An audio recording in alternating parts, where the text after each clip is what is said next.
Okay, it's starting to record now, and we'll start in like a minute just to see if anyone else wants to join.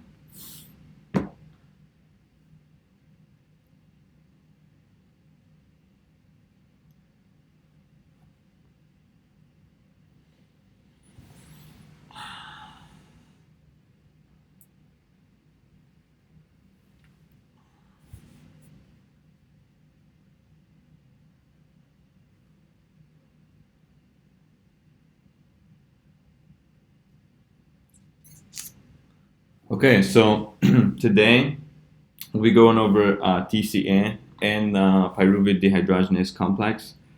So this is just a quick overview of everything we'll go over. I know it looks scary, but we'll break it down into all its reactions and everything. So the first thing we have here is here, let's see if I can get this to work. Give me a second. Gotta connect my Apple Pencil. It's disconnected right now. Okay. Okay, so this from glucose to pyruvate, this is what we'll go over when we do glycolysis. So everything under that is pyruvate dehydrogenase complex and then TCA. So pyruvate acetyl-CoA, that will be pyruvate dehydrogenase complex, and then acetyl-CoA enters pyruvate enters the mitochondria where it's converted to acetyl-CoA. Then acetyl-CoA is in the matrix, and that's where TCA happens. So you can see that the reason you go over TCA first is because it connects all the pathways in the cell together. Stuff can come in from the different substrates, and TCA substrates can also leave and become something else. So that's why you kind of go over it first instead of glycolysis, because it just connects everything together. Okay, so TCA occurs in the mitochondria. So like I said, glycolysis, you go from glucose to pyruvate in the cytosol, like the cytoplasm, and then pyruvate enters the cell. The pyruvate enters the mitochondria, and then you go through the pyruvate dehydrogenase complex. So the outer membrane of the mitochondria is pretty permeable to a lot of stuff. It's mainly the inner membrane that's allows control for substrates in and out. So anything that enters the mitochondria is usually going to be catabolized, and anything leaves will be in anabolic pathways. TCA occurs in the mitochondria, mainly the matrix. That's where all the enzymes are. And pyruvate enters the mitochondria, and then it goes through TCA. Okay, so this is the acetyl-CoA molecule. So this is the molecule that we go from pyruvate, the acetyl-CoA, and then acetyl-CoA starts the TCA cycle. It's in the matrix. It goes through the reactions, and that's what it starts the TCA cycle. So the molecule is, it's pretty much found in every genome. It's really important for the cell. More than 70 enzymes use CoA or some derivative, and it requires 4 ATP, cysteine, and pantothenic acid or whatever. So this is the molecule down here. This whole part, all of these groups over here,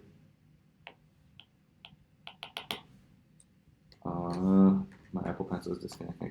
But all of these groups, the adenosine diphosphate, the beta mercaptosylamine, and all those other groups are considered the CoA, and this over here is the acetyl.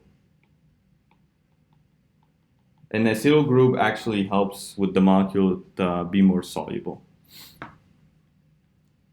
Okay, so before we'll start any reactions, I just want to go over some of the electron carriers we have. So mostly cells will use NAD or NADH, and then some reactions will use FAD or FADH. You will see that FAMN and FAMNH2. Those will mainly be covered in the electron transport chain, which we'll go over later in the semester. So NAD is the oxidized form, and NADH is the reduced form. So it's kind of good to know about these to help track what's being oxidized and reduced, because all of glycolysis in TCA is just oxidation reduction reactions. And another thing I added at the bottom, if helps with people, is methane is the most reduced form and of carbon, and then carbon dioxide is the most oxidized form. Another easy way to think about it is if you add oxygen bonds to a carbon, it will be oxidized, and if you add hydrogen bonds, it will be reduced. Does anyone have any questions about anything we've talked about? Okay, I'll move on. Okay, so this is the brief overview. So this is acetyl-CoA, and then this is oxaloacetate. Those two things come together, and that's how you start your first TCA cycle. So this is, again, acetyl-CoA down here. And like I said, so the TCA reactions, they produce 3 NADH molecules, 1 FADH, 1 GTP, and then 2 carbon dioxide molecules. And then when you take the electron carriers and convert them in the electron transport chain, it ends up being around 10 ATP in total. And like I said, so this is central to all pathways because it connects everything together. Okay, so the first reaction we have is we need to make acetyl-CoA first. So this is done by something called the pyruvate dehydrogenase complex. So pyruvate is made in the cytosol, and it enters the mitochondria with its transporter called the mitochondria pyruvate carrier, which brings pyruvate in and a proton. This reaction uses NAD and coenzyme A, and it produces CO2 and NADH. So this reaction is actually very negative. So once pyruvate is converted to acetyl-CoA, you cannot go back. If you want to convert back to pyruvate, you have to run very separate reactions from this. So you won't be able to go directly from acetyl-CoA to pyruvate. So we'll break down this reaction because it's one of the most important ones in really good detail. Okay, so this is pyruvate dehydrogenase complex. So it has 3 big subunits. They're called E1, E2, and E3. And the best way to think about these subunits is they work in like tandem with each other. What's produced from E1 goes into E2, and what's produced from E2 goes into E3. So E1 has 45 alpha 2 beta 2 subunits, and it uses a cofactor called TPP or thymine pyrophosphate. E2 is a 60 subunit, 60 subunits, and then E3 is made of 9 homodimers, and it uses FAD. Okay, so something important about E2 is it has this lipoamide arm, and what this does is it just swings back and forth between E1 and E3. This is important because it increases the catalytic efficiency. And when we make acetyl-CoA is a very high energy molecule. You don't want to lose the energy that you make in that substrate. So this lipoamide arm, when it swings back and forth, it makes sure that the intermediate doesn't get lost, and it goes through all the different subunits before the reaction is complete, because it will cost the cell a lot of energy if acetyl-CoA is lost. So that's the really big part about the cofactor in the E2 subunit. So like I said, this all works really in tandem with each other, and we'll go over through all the reactions. Right at the bottom here, I have the whole complex is 10,000 kilodaltons, and mammals have 12 copies of this, of E3 binding proteins. Okay, so this is the entire reaction of pyruvate dehydrogenase complex. We'll go through all of it. It looks really complicated right now, but we'll break it down into separate parts. Do you guys have any questions before we start breaking the reactions here down? Okay. So we have pyruvate here. So this is made in cytoplasm by glucose goes to pyruvate, and then this is your glycolysis, and then pyruvate enters the mitochondria. The first reaction we have is catalyzed by E1, which is called pyruvate dehydrogenase. E1 takes pyruvate and it makes this hydroxyethyl TPP intermediate. And it releases CO2. So I'm actually going to skip for a little bit just to go over the mechanism of that reaction.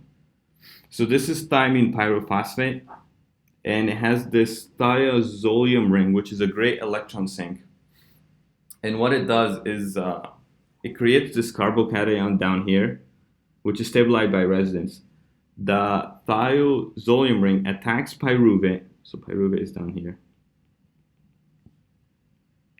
The double bond grabs this hydrogen over here. This oxygen then goes back, and then carbon dioxide right here leaves the molecule, and that's how you get carbon dioxide. And then this is your TPP intermediate.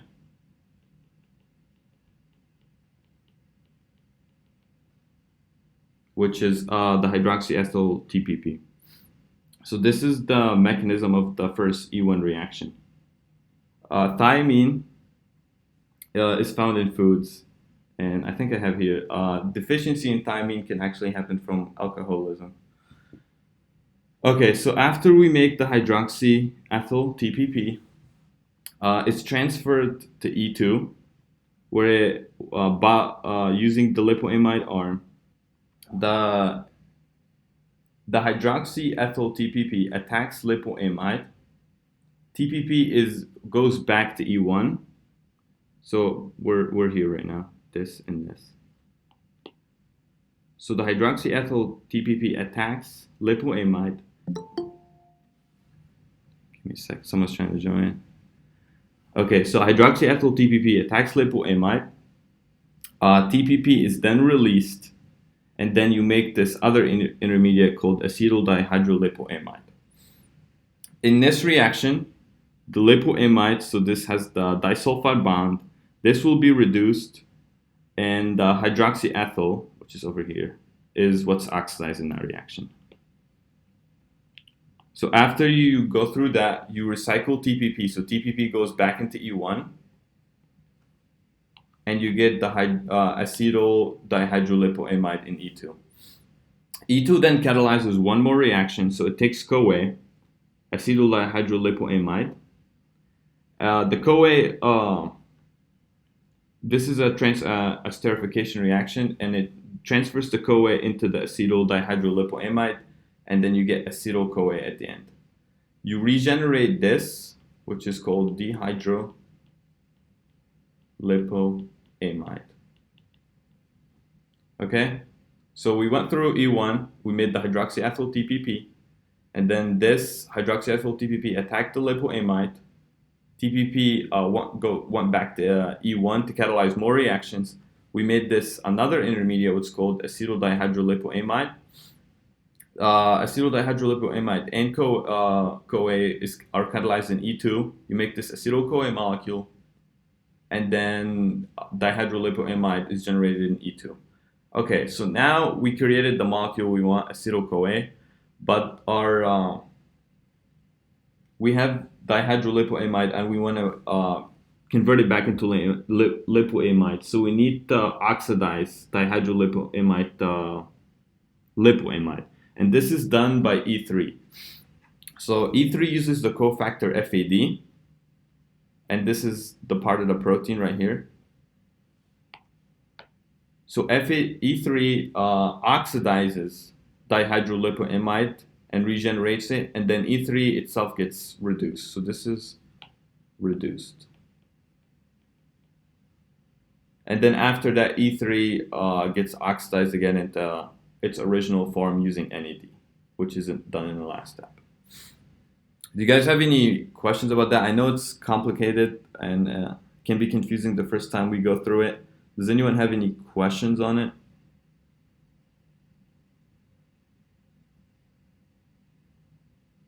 Okay, I'll go through it one more time real quick just to make sure. So we have pyruvate. Pyruvate goes into E1. Uh, TPP attacks pyruvate, releases the CO2. You create this hydroxyethyl TPP. Hydroxyethyl TPP is transferred to E2 where it attacks the lipoamide. TPP is regenerated back into E1 and you create this acetyl dihydrolipoamide. E2 then catalyzes a trans-esterification reaction with CoA and you make acetyl-CoA. Dihydrolipoamide is made, so then we need to oxidize that back into lipoamide, which is done by E3. E3 oxidizes dihydrolipoamide to lipoamide. While it's oxidizing that, it gets reduced, and then E3 uses NAD to become oxidized again into its oxidized form. Can you explain the second step again, real quick? The one done by The hydroxyethyl TPP to the TPP through E2. Okay. I don't think I have the mechanism of that one here. Okay, so hydroxyethyl TPP, we have this carboanion, which is a gray nucleophile. So this attacks the lipoamide. You break the ring down, and then the molecule rearranges, and TPP is released back. Okay, so TPP leaves the molecule as a leaving group. It goes back into E1, and you create this acetyl, and then this is the dihydrolipoamide group. And this is done by E2. So hydroxyethyl TPP acts as the nucleophile, attacks the lipoamide. TPP acts as the leaving group, goes back into E1, and you're left with after the molecule creates this double bond and the S grabs a hydrogen, you create your acetyl dihydrolipoamide, your intermediate in E2. Does that make sense? Yeah, thank you. Mm-hmm. And then lipoamide in this reaction, lipoamide gets reduced, and hydroxyethyl is what gets oxidized. Okay, so let's move on. So this is the TPP mechanism that we went over. This is the first reaction in E1. The thiazolium ring attacks pyruvate, the molecule rearranges, and then CO2 leaves. Okay, so this is talking about the lipoamide in arm 2. So like I said, this is the thing that swings back and forth between E1 and E3, and it connects both of them. And it's mainly does to increase catalytic efficiency, and its real purpose is so we don't lose the intermediates that we make in reaction, because we're creating a really high energy substrate and we don't want to lose that. Okay, so this is the regulation of pyruvate dehydrogenase complex. So it's regulated by two proteins, and it also can be regulated by other substrates allosterically. So we have a pyruvate dehydrogenase kinase. As soon as you see a kinase, know that it adds a phosphate into something. And then we have a pyruvate dehydrogenase phosphatase, which takes off a phosphate off of something. So the pyruvate dehydrogenase kinase adds a phosphate over here to pyruvate dehydrogenase complex, and this inhibits it. So this acts as an inhibitor. The pyruvate dehydrogenase phosphatase takes the phosphate off, and you get your active pyruvate dehydrogenase complex. So, and that would be consider your activator. So this is the activator, and this would be considered this would be considered our inhibitor. Oh, it doesn't want to write. However, a lot of the other molecules can act on the regulator. Does that make sense? So let me explain this better. So ATP, acetyl-CoA, and NADH can activate the inhibitor. And it kind of makes sense, right? So if we have a lot of acetyl-CoA in the cell, or NADH, those are two products of pyruvate dehydrogenase complex, they will kind of act to inhibit the whole process, right? So what they do is they activate the inhibitor. So those two things right here are products of pyruvate dehydrogenase complex. They kind of work like feedback inhibition. They go back and they want to inhibit the whole thing. So the way they do that is they activate the inhibitor. So this is the inhibitor. ATP does the same thing as well. So if you have a lot of ATP in the cell, you have a lot of energy. You probably don't want to run TCA or the electron transport chain. So what it does when you have a lot of ATP in the cell, it acts as an inhibitor of the whole process, and it does that by activating the inhibitor. NAD plus, so this is NAD plus and pyruvate, they're kind of substrates. So they do the opposite of what the products of pyruvate dehydrogenase did. So they want to activate the whole process. So the way they do that is they inhibit the inhibitor. I know it's hard to keep track of, but the kinase here is the inhibitor of the whole process. So NAD and pyruvate act on the kinase, which is the inhibitor, and they inhibit it. ADP does the same thing. Whenever you have a lot of ADP in the cell, that means your cell is in a low energy state. You don't have a lot of ATP. ADP is kind of like the opposite of that. When you have a lot of ADP, it's the low energy. And ADP inhibits the inhibitor, so overall it activates the whole process. Okay? So in muscles, you could also have calcium. And calcium activates the activator, so you're running an active pyruvate dehydrogenase complex over here.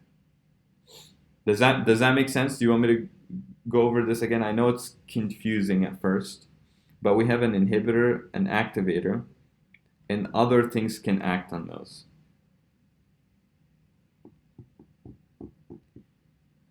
Okay, so another thing to know is NADH and acetyl-CoA. So they act on the inhibitor, but they can also act on the pyruvate dehydrogenase complex itself. And they do that allosterically. They just bind on an allosteric site on pyruvate dehydrogenase complex and they inhibit it. So NADH and acetyl-CoA can act on a regulator, and they could also act as the enzyme that does the whole process itself.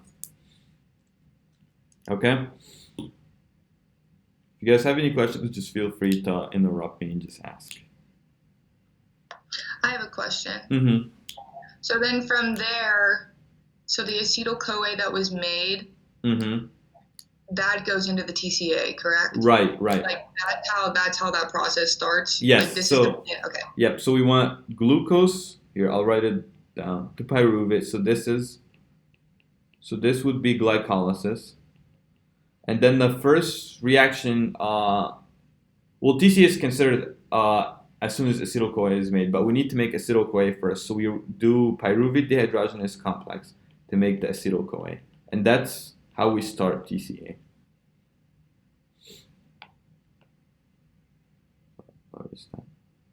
Okay, so now that we made acetyl-CoA, we can start our TCA cycle. So this over here, so pyruvate acetyl-CoA, this is what we just covered. So this is the pyruvate dehydrogenase complex. Whenever the cell is running downward in this reaction, it does so under aerobic conditions. So when you have a lot of oxygen, you're going to run TCA and you're going to go through pyruvate dehydrogenase complex, because eventually all these electron carriers over here, they'll end up in the electron transport chain and they'll generate way more ATP than if you run a different pathway. A common pathway I'll just briefly mention real quick is you can go from pyruvate to lactate, and this is done by lactate dehydrogenase. And you run this reaction when you don't have oxygen in the cell. So this is anaerobically. So now that we made acetyl-CoA, we can start TCA and run through the entire pathway. And like I said, all the electron carriers go into ETC afterwards. Okay, so the first reaction we have is we have this acetyl-CoA and oxaloacetate. They'll come together and they'll make citrate. And this is done by an enzyme called citrate synthase. Okay? So I kind of circled it just to keep track of where we are. So right now we're in the matrix and we have acetyl-CoA made. Acetyl-CoA is going to come with oxaloacetate and we'll make citrate. So this is the overall reaction at the bottom. We have oxaloacetate, acetyl-CoA. They come together and they make citrate. So citrate synthase, it's a condensation reaction because we use a water to join the two molecules together. It has a very negative delta G. And the reason is because we're breaking this S-CoA bond, which I mentioned in the pyruvate dehydrogenase complex is a very high energy bond.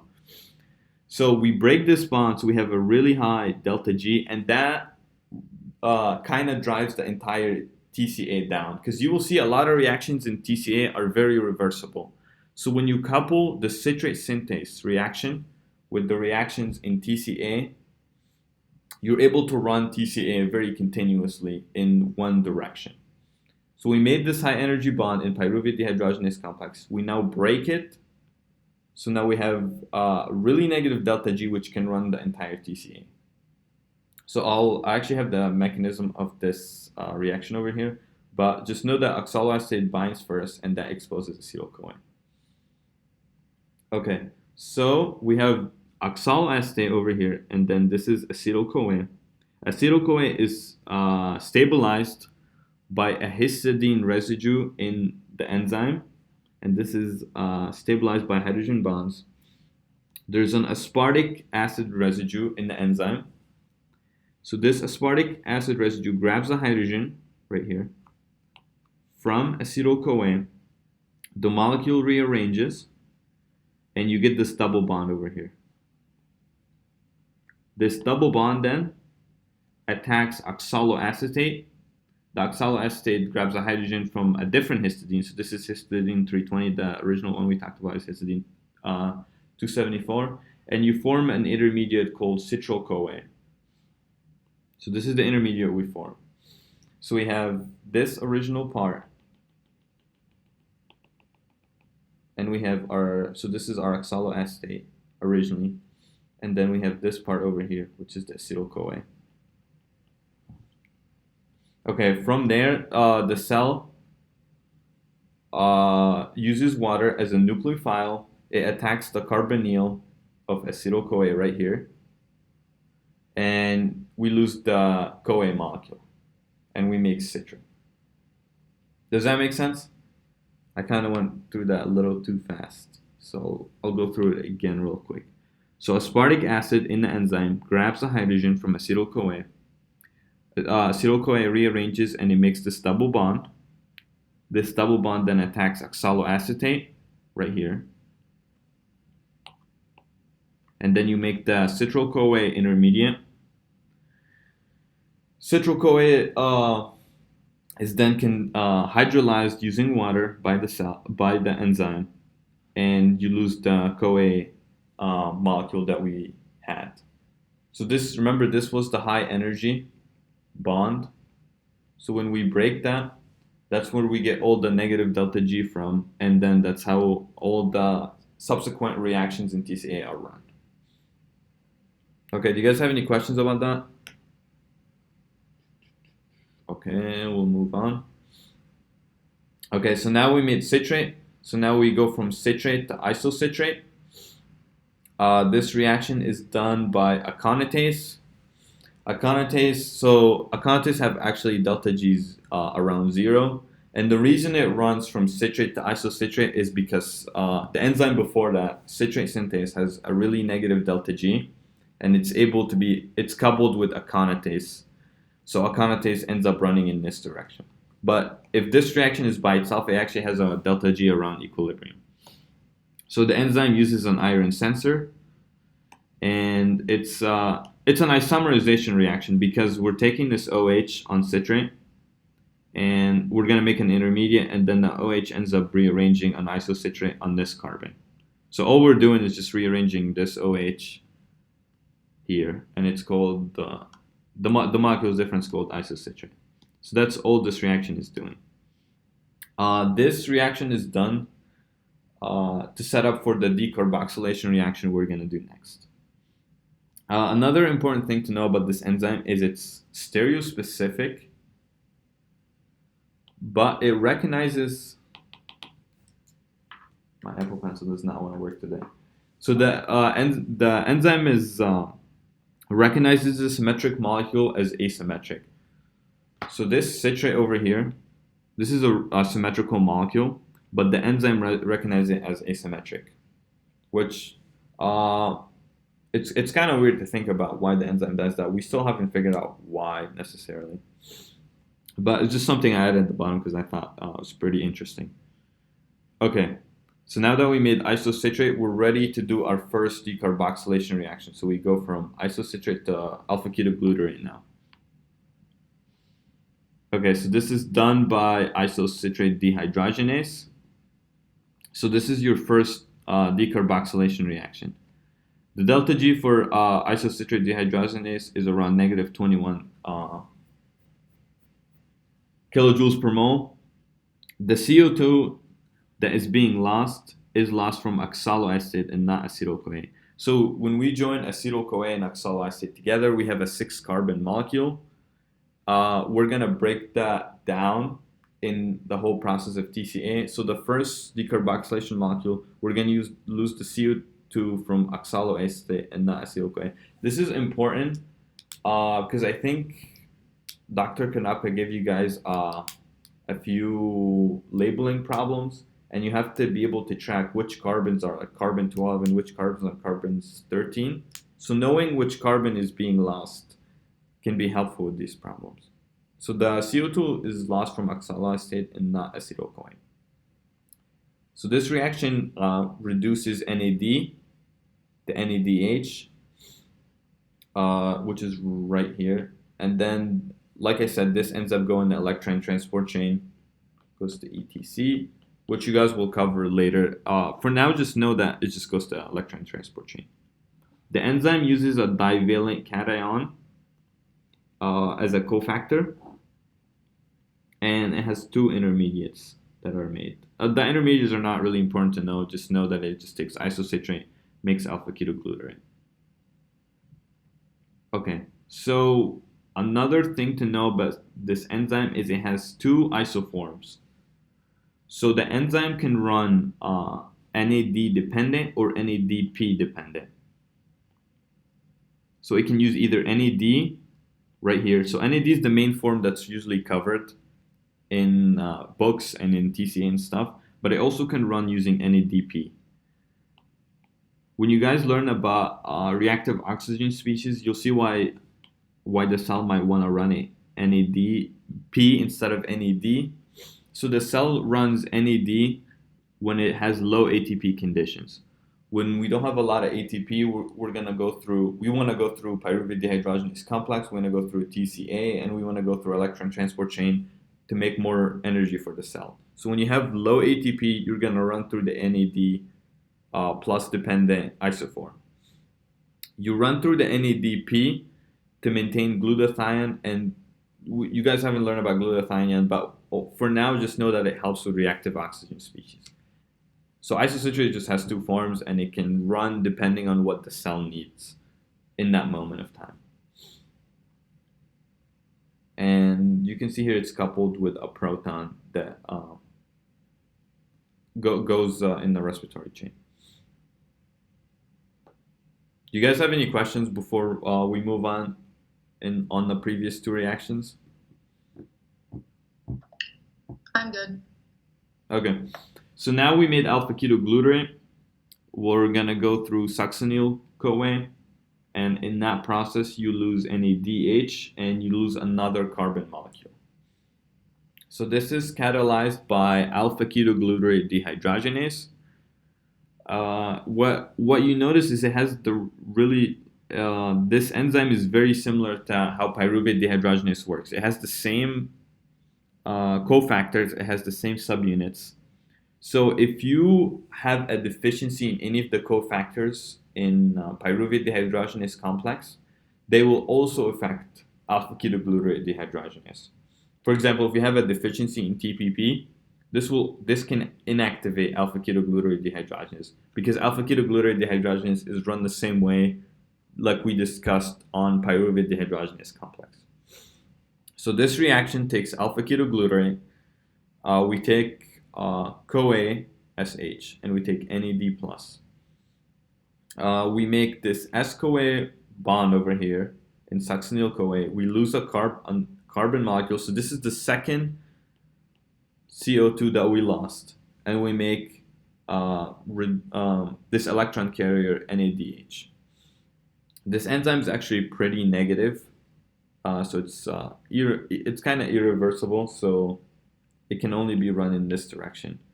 And this is the same thing about pyruvate dehydrogenase complex. Remember I said pyruvate can go into acetyl-CoA, but acetyl-CoA can't go back to pyruvate. So the same thing is here, succinyl-CoA cannot go back to alpha-ketoglutarate because the enzyme is really negative. Okay, so now we lost the CO2, we made our second electron carrier. So this is second electron carrier. And we have succinyl-CoA. Okay, so now we have succinyl-CoA. We're going to convert that into succinate, and we're going to make a GTP in the next reaction. Okay, succinyl-CoA. Can I ask a question on the last step real quick? Yes, go.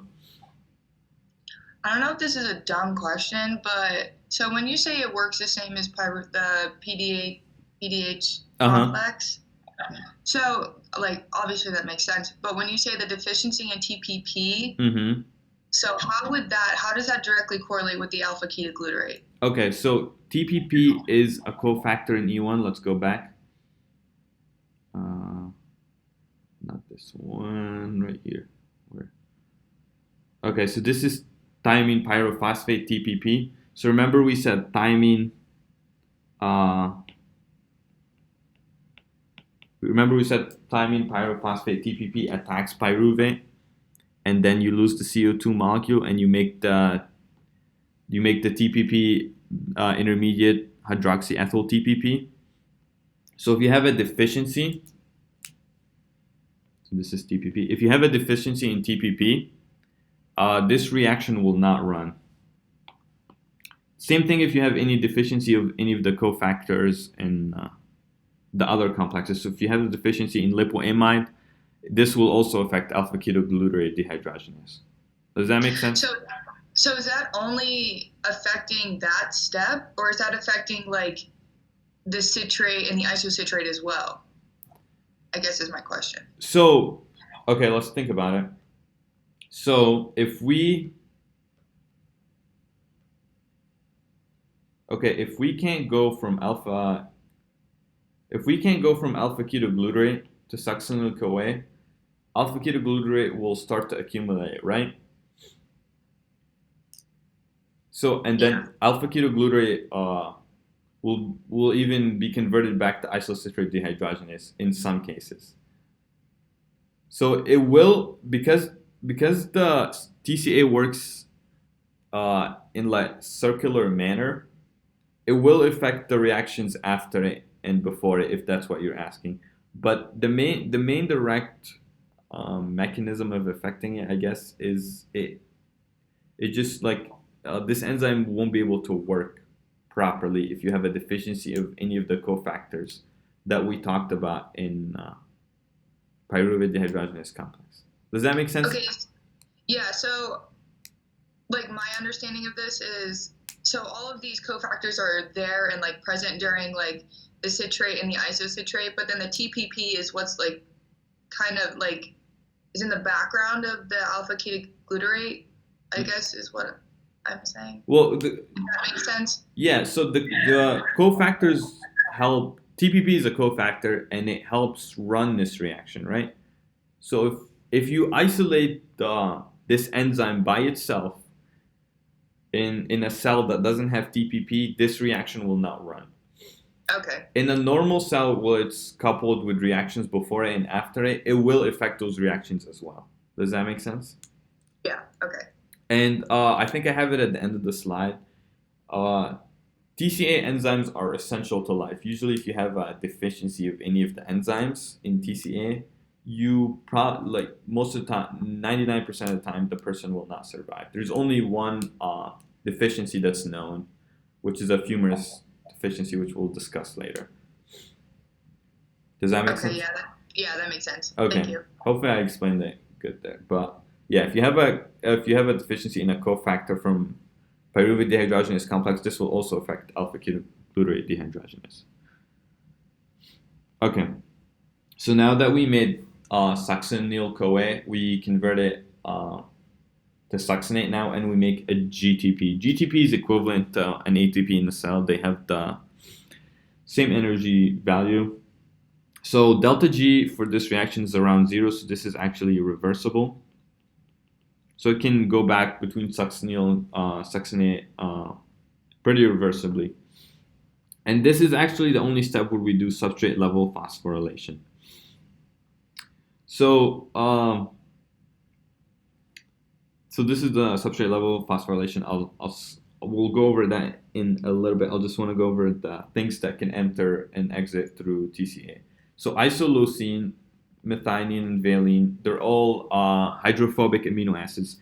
They can actually enter TCA by being converted into succinyl CoA. You guys don't have to know the enzymes for how these reactions happen for now, unless you go into amino acid metabolism. Succinyl CoA can also leave the cell for porphyrin biosynthesis, and this is will probably be done in. So porphyrin is used in hemoglobin. So any cells that use hemoglobin will probably run this reaction. Odd chain fatty acids can also enter TCA through succinyl CoA. Yeah, so this is, remember I mentioned TCA kind of connects everything. I just wanted to list a few examples of when that happens. So in this reaction, we made this CoA S bond, which is very high energy, and we're going to break it. So we use something called substrate level phosphorylation, which allows us to keep the high energy without losing it. So remember, in pyruvate dehydrogenase complex, we were making a really high energy bond, and we didn't want to use it. And we had the lipoamide of E2 swinging back and forth to make sure the substrate is not lost. In this reaction, it's kind of the same way, but we use something called substrate level phosphorylation, so we don't lose the energy when we break this bond over here, because the enzyme has a delta G of around 0, and we don't want to lose. We want to use this energy somewhere. So we use substrate level phosphorylation, break this bond, and convert it into GTP. Okay, so let's go over the mechanism for that, because it's pretty important on how substrate level phosphorylation works. So we have succinyl CoA over here. We have a phosphate. This phosphate, this oxygen on the phosphate here, acts as a nucleophile. I don't have the arrows. The arrows are not drawn here. It attacks this carbon. The molecule rearranges. Eventually, let's get a different color. Let's get blue. The oxygen will go back and will kick the CoA out. So we made this succinyl phosphate intermediate, which is very high energy. So this is called substrate level phosphorylation. When we phosphorylate a substrate, like the name says, high energy intermediate. And we do that so we don't lose the energy that we got from breaking this CoA bond. Okay? So we have this phosphate, and now it's being attacked by a histidine in the enzyme. So this is in the enzyme. The histidine attacks this phosphate. The oxygen electrons go back to the oxygen. You make your succinate over here. So we made our product. And then 3-phosphohistidine, GDP comes in, grabs this phosphate that we had from histidine, and we make GTP, which is where we maintain our high energy. Maintain the high energy bond. So we use this phosphate over here that we added, so we don't lose the energy from breaking the CoA bond. Does that make sense? So we added a phosphate. so we don't lose the energy we got from breaking this bond. And then that phosphate was eventually transferred to a GDP, and then we ended up with GTP, and that we kind of got energy out of that instead of just wasting it when we break the CoA bond. Okay, does that make sense? And this is Yeah. this is the high energy intermediate that we made. If any questions, ask about that. It's called succinyl phosphate. Okay, so now we made succinate, and now we're gonna go from succinate to fumarate. So this is done by succinate dehydrogenase. So remember I said all the enzymes in TCA, they're done in the matrix. Because pyruvate enters the mitochondria, it's converted to acetyl-CoA, and then acetyl-CoA goes through TCA, and all of these are done in the matrix. So succinate goes into fumarate by an enzyme called succinate dehydrogenase, and so this enzyme is actually the only membrane-bound enzyme. So all of the other enzymes are just in the matrix. This enzyme is in the membrane-bound of the mitochondria. So we have the outer membrane, we have the inner membrane, and this is the matrix. The enzyme is right here, so it's in the membrane of the inner membrane. And what it does is, when you learn about TCA, you will understand. I'm trying to explain this with that because you guys haven't gone over that. So TCA uses protons being pumped in the inner membrane, and then they're pumped back, and it uses that as energy to make energy using the electron carriers that we made. So this enzyme actually functions in TCA, in electron transport chain as well. So it plays a role in TCA and electron transport chain. So the delta G for this enzyme is around 0, and it uses 3 iron sulfur centers. So we take succinate and we oxidize it to fumarate. Whenever you see something growing from a single bond to a double bond, it's usually being oxidized. And then FAD goes into FADH, which is being reduced.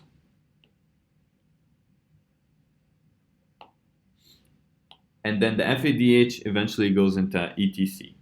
So this is what I was trying to, explain when I said succinate dehydrogenase functions in ETC and TCA.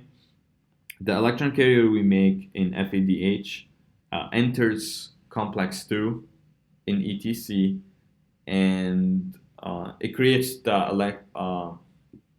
helps create the proton gradient or whatever in ETC to help pump protons.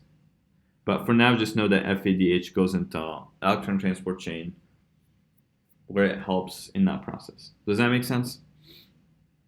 I kind of explained that pretty badly, but just know that FADH goes into ETC after it's made through complex 2.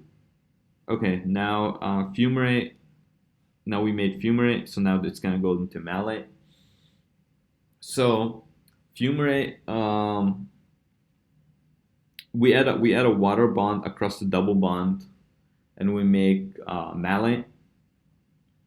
And there's not really much to it. So we have this OH, and then we make transition state, and then the H is added. We make our malate. So this enzyme has a delta G of around 0. It's pretty reversible between fumarate and malate. So I mentioned before that all TCA enzymes are essential. The only survivable deficiency we know is a fumarase deficiency, and it's an autosomal recessive. It's usually characterized by dystonia or seizures. So we took fumarate, converted it into malate, and now we do our last reaction.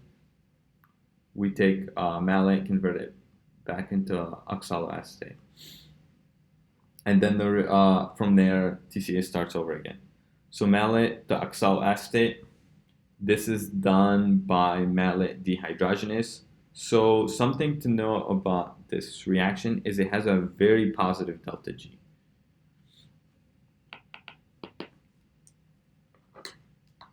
So the malate, the reason for this is because oxaloacetate has very low concentrations in the cell.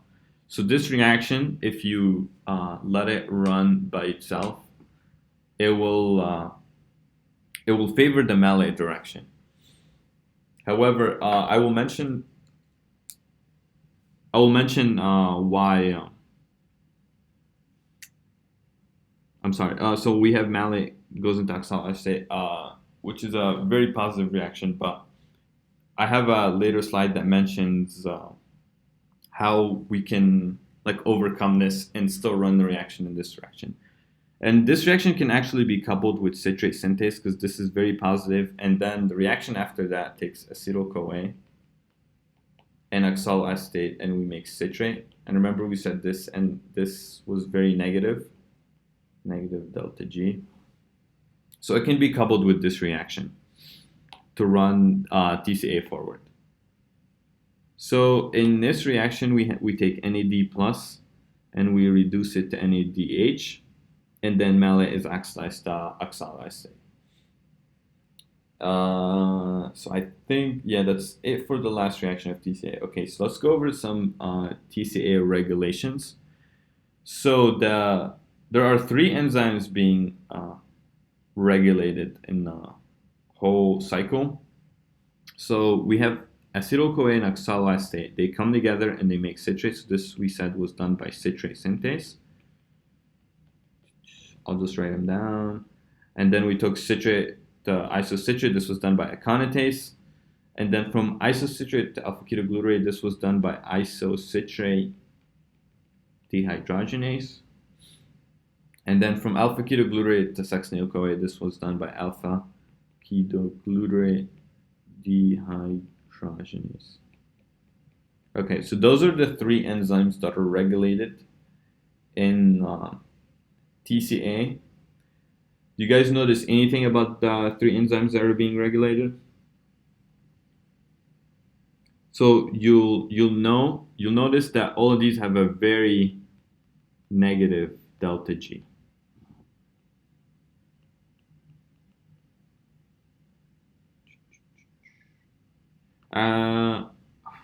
Actually, I'm not sure about citrate. I know alpha-ketoglutarate does negative delta G, which helps regulate the entire TCA process.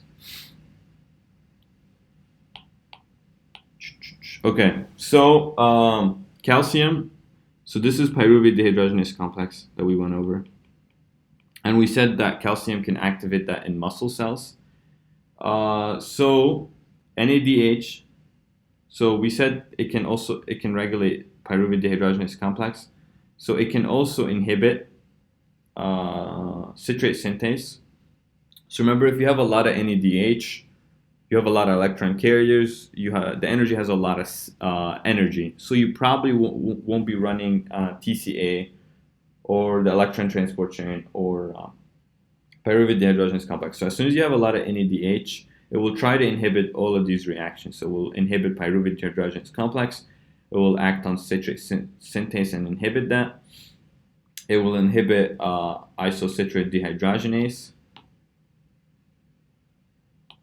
And it will inhibit alpha-ketoglutarate dehydrogenase.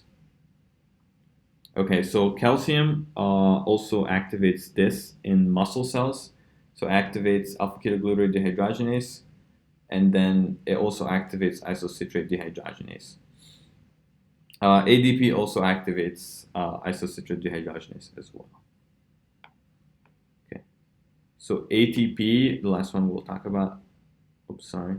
ATP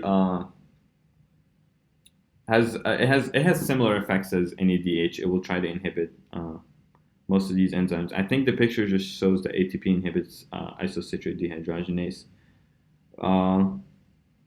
But I think overall ATP will try to inhibit all of these TCA reactions. So the last one we have is succinyl-CoA. So if we have a lot of succinyl-CoA, we probably won't be running TCA. So succinyl-CoA can actually inhibit alpha-ketoglutarate, which it's kind of like feedback inhibition, and it also goes back and inhibits citrate synthase. I will try to make a list of all the regulations for pyruvate dehydrogenase complex and TCA and send it to you guys because I know a lot of this stuff is it's hard to keep track of sometimes. Okay, anyways, so those are the three enzymes regulated in TCA. Okay, so there's one more reaction that we'll go through. So we can, so we said that pyruvate goes into acetyl-CoA, and this is done by pyruvate dehydrogenase complex. Pyruvate can also go back into alpha ketoglutarate by a transaminase reaction, but you guys don't have to cover that right now, so we're not going to discuss that one right now. You'll probably go over it by the end of the semester, but for now we're not going to discover it. So an important reaction to know is that pyruvate can be converted into oxaloacetate using an enzyme called pyruvate carboxylase. So this reaction is actually really important. So acetyl-CoA is this molecule that can connect a lot of different pathways. So beta oxidation, for example, which is the breaking down of fatty acids, the product of beta oxidation is acetyl-CoA. So if the cell accumulates a lot of acetyl-CoA, remember we said oxaloacetate is always in low concentrations.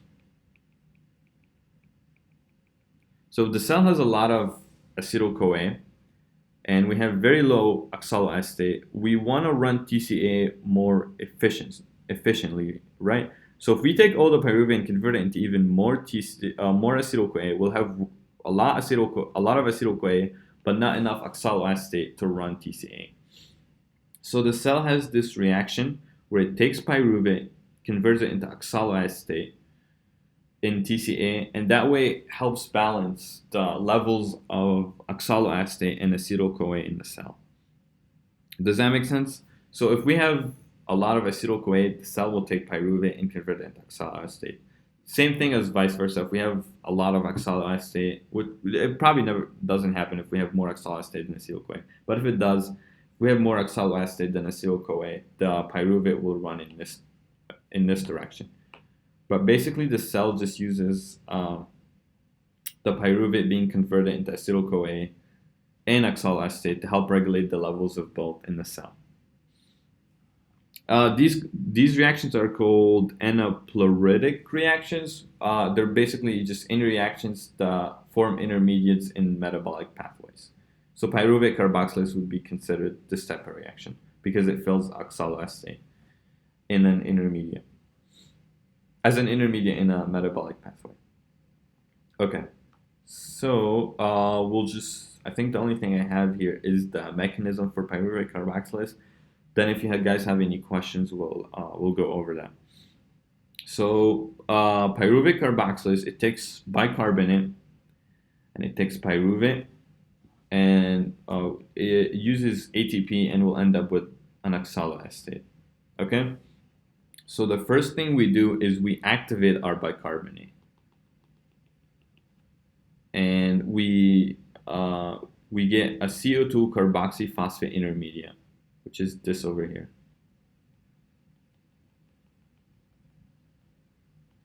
So we activate our bicarbonate using a phosphate, and we get, so this was originally the bicarbonate part, and this part over here is the phosphate that we activated it with.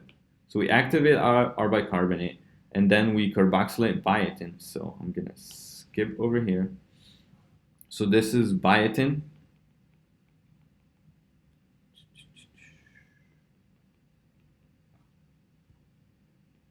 This is our intermediate that we made. The carboxyphosphate.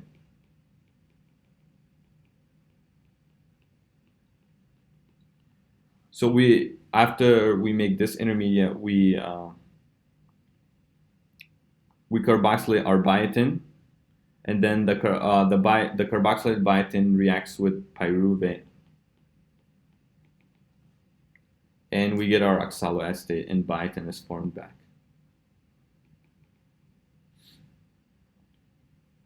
Okay. So we activate bicarbonate. We have the CO2 and the phosphate. We use the CO2 to activate biotin, and then pyruvate reacts with the carboxybiotin, and we'll get oxaloacetate and biotin. Does that make sense? Do you guys have any questions on that?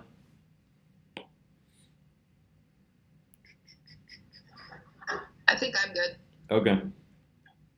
So that's it for what I have for you guys today. So we went over the pyruvate dehydrogenase complex, and we went over TCA. Do you guys have any specific questions or any questions from the homework that you want to go over? Because I went through that pretty fast. I should probably slow down for next time. This is my first time doing this, so I'm still trying to figure out what's the best way to go about this. But yeah, we have an hour left. So if you guys have any questions, we can go over that regarding any of the reactions or any of the homework problems. And if not, then you guys are good to go, I guess.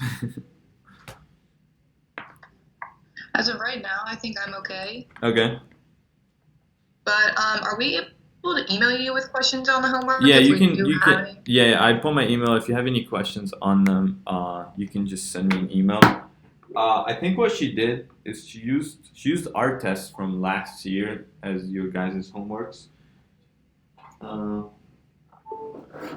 So yeah, I like have all the answers to them because I've done them before. But yeah, if you guys have any questions, you can just send me an email, and I will try. Okay. I'll try to respond as soon as I can. Okay, thank you. Yep. Thank you.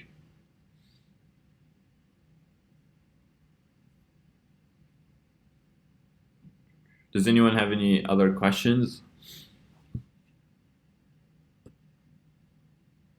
I'm good. Okay, so I will call it a day, and I'll finish recording this and I'll upload it. And if you guys have any questions, you can just send me an email. All right, I hope everyone learned something today.